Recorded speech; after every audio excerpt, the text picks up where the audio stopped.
Good morning, my dear students.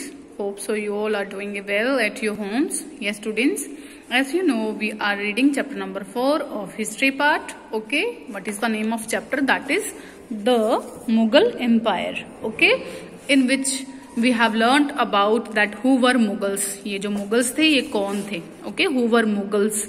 And students, in this we have learned that Mughals were descendants of two great dynasties. From mother side they belong to Mongol dynasty, and from father side they belong to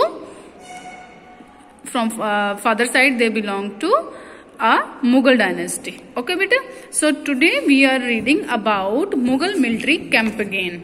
ठीक है, कैंपेगेन का मतलब होता है मुहिम। अब हम उनकी कुछ सैनिक मुहिमों के बारे में पढ़ेंगे कि मुगलों ने कैसे अपने सैनिकों के साथ, ठीक है, जाकर पूरे इंडियन सब कॉन्टिनेंट में एक दौरा किया था, मार्च किया था, और कैसे टेरिटरीज अपने मुगल एम्पायर को स्प्रेड किया था। तो स्टूडेंट, सबसे पहले देखो, who was the founder of Mughal empire? Babur. Okay, what is, we have the first internal question, that is yes, who is the founder of Mughal empire? That Babar is the founder of Mughal empire. So Babar, the first Mughal emperor, okay, succeeded the throne of Ferghana in 1494 when he was only 12 years old. तो देखो बेटा, बाबर ने क्या किया था, फेरघाना का तख्त, throne का मतलब होता है तख्त, हासिल कर लिया था, ठीक है, 1494 में, ठीक है। तो उसमें जब उन्होंने फेरघाना के तख्त को हासिल किया था तो उनकी एज कितनी थी? ओनली 12 इयर्स ओल्ड थी। Okay, he was forced to leave his ancestral throne due to the invasion of Mongol group. तो उसके बाद बेटा क्या हुआ कि जब वो फेरघाना के तख्त पर बैठ गए, ही वॉज फोर्स्ड, उसको फोर्स किया गया, ठीक है, वो तख्त छोड़ने के लिए। किसके द्वारा? मंगोल ग्रुप के द्वारा, ठीक है। एंड उज़्बेक्स, बेटा उज़्बेक्स भी एक डायनेस्टी थी, ठीक है। तो after years of wandering he seized Kabul in 1504। तो काफी साल इधर उधर घूमने के बाद उसने काबुल के ऊपर 1504 में कब्जा कर लिया था। इन 1526 ही defeated the sultan of Delhi. तो उसके बाद 1506, देखो बेटा, दिल्ली सुल्तान थे एक, जिनका नेम था इब्राहिम लोदी, ठीक है। तो 1526 में उन्होंने सुल्तान ऑफ दिल्ली को हराकर दिल्ली और आगरा के ऊपर भी कब्जा कर लिया था, ठीक है। तो ये जो उनके बीच में जो लड़ाई हुई थी, ये पानीपत की लड़ाई थी, ठीक है बेटा। हमारी इंडियन हिस्ट्री में Panipat, first battle of Panipat जो है काफी फेमस है। You will remember this thing that when was the battle of Panipat was fought, that in 1526, and in between it was fought between Ibrahim Lodi and Babur. Okay, who was defeated in this battle? That Ibrahim Lodi was defeated. Okay, so students, next what we have, table 1. Students, we will see table 1 later, but here you can notice that cannons were an important addition in 16th century warfare. Babar used them efficiently in first battle of Panipat. देखो बेटा, 16th century में cannons का मतलब होता है तोपें, तोपों का use बहुत अच्छे से होने लगा था। तो बाबर ने फर्स्ट बैटल पानीपत में इन तोपों का यूज किया था। ओके बेटा, now we will see that table 1। अब देखो, टेबल 1 के बारे में हम देखते हैं। टेबल 1 में हमें मुगल एम्प्रेस के बारे में दिया गया है, ठीक है, उनकी कैंपेगेन्स के बारे में दिया गया है, उनके इवेंट्स के बारे में दिया गया है।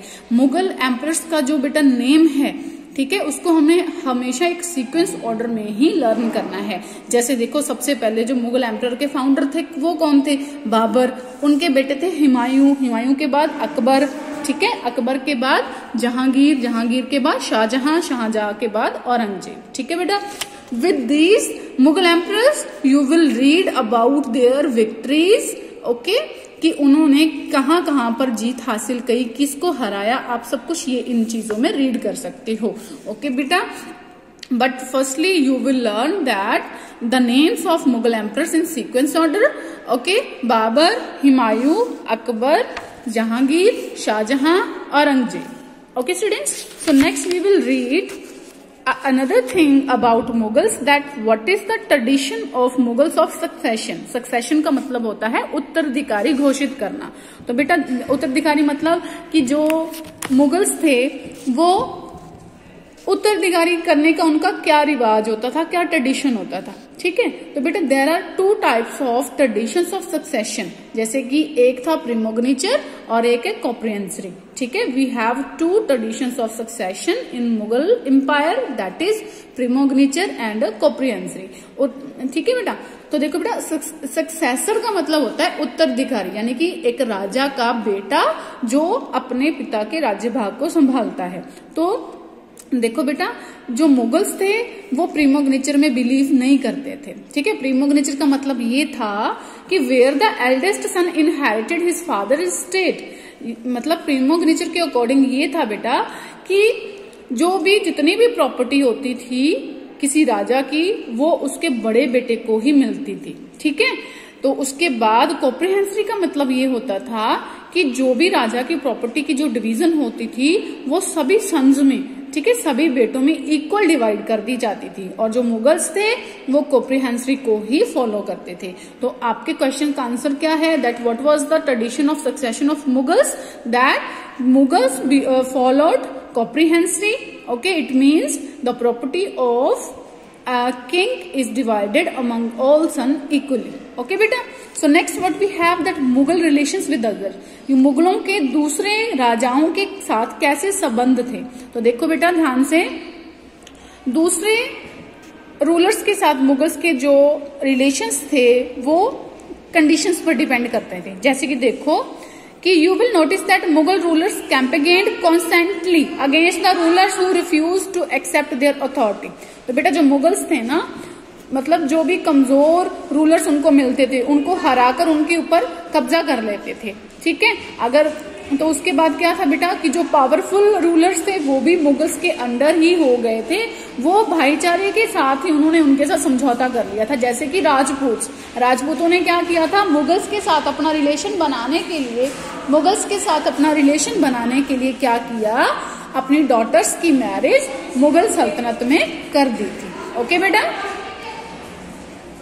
तो next what we have Sisodiya Rajputs. Students, look at Sisodiya Rajputs of Mewar. Yes, students, Sisodiya Rajputs of Mewar refused to accept the Mughal authority for long time. तो जो सिसोदिया राजपूत थे बेटा उन्होंने मुगल अथॉरिटी को एक्सेप्ट बहुत लंबे समय से एक्सेप्ट नहीं किया था। देन उसके बाद क्या था बेटा कि उनके जो रिलेशंस थे दूसरे रूलर्स के साथ वो अच्छे से चलते आ रहे थे, बैलेंस उनके बीच में एक बैलेंस बना हुआ था। लेकिन औरंगजेब ने क्या किया बेटा, जब शिवाजी को हरा दिया था तो शिवाजी की काफी इंसल्ट की थी। ठीक है बेटा, तो नेक्स्ट जो मनसबदार एंड जागीरदार के बारे में हम नेक्स्ट वीडियो में रीड करेंगे। ओके बेटा, thank you and have a nice day.